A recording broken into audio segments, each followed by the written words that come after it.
guys, DJ back at you with yet another DJs BrewTube beer review, and I'm pumped up today, man.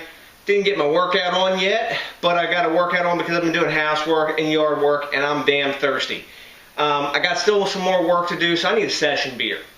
But I want a good session beer. I don't want any crap. I'm looking for something yummy, and I'm really excited because I was on a trip up in Pennsylvania the other day, and one of the beers that they distribute in Pennsylvania is Maine Beer, who's out of Portland, Maine. I guess that makes sense. And I've been wanting to try this beer right here. This is their Peeper Ale. It's an American Pale Ale, and it's 5% alcohol by volume. We're right in that yummy sort of, what I'm told, but I've read really good things about this beer.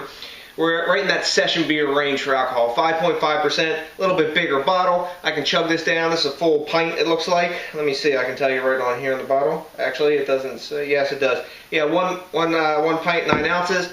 Good size. They're talking about drinking this in a shaker or a pint glass. I'm going to do it in the tulip because it's supposed to be a nice pale ale.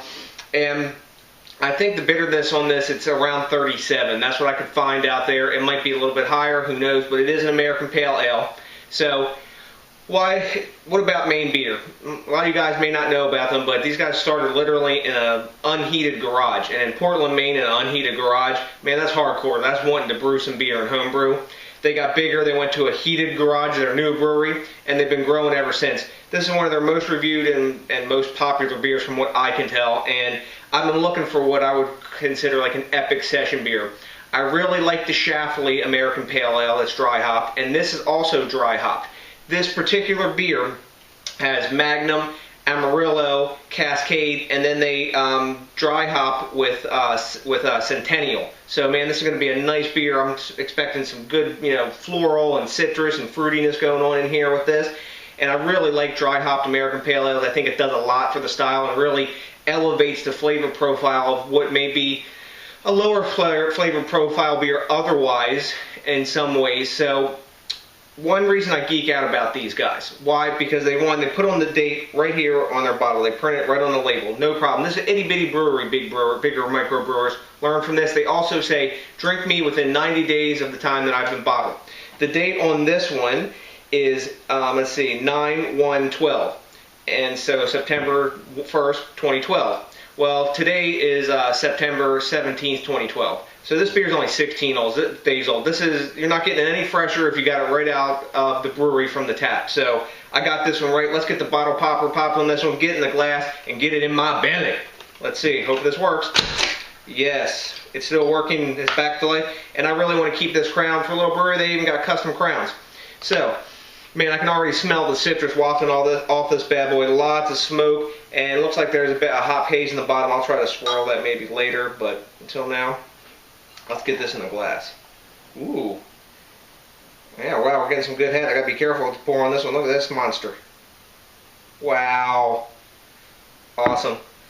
So, as we can see, a quickly forming gigantic head, and it's a bit hazy. It's not just chill haze on the glass here. As you can see, it's a nice golden, almost macro lager sort of color. Sort of that pale yellow, like a real pale amber. But it is hazy, so we got lots of hop. That's from the dry hopping, of course.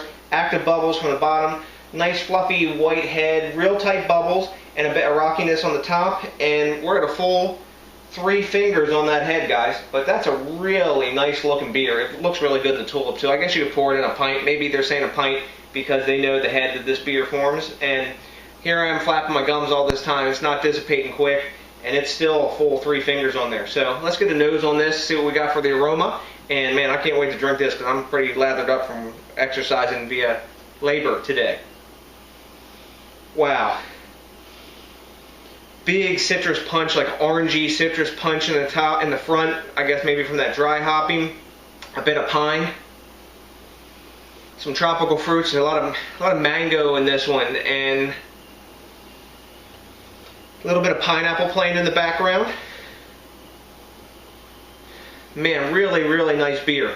One note on the hops is important. They actually put it right on the bottle. It's only American hops used, and all American sourced hops. So, they got the Maine has got it going on. So we've dropped down a little bit. We're solid 2 fingers, maybe 2 1/4 fingers. Let's see what kind of taste we want on this, man. I'm excited for this one, guys.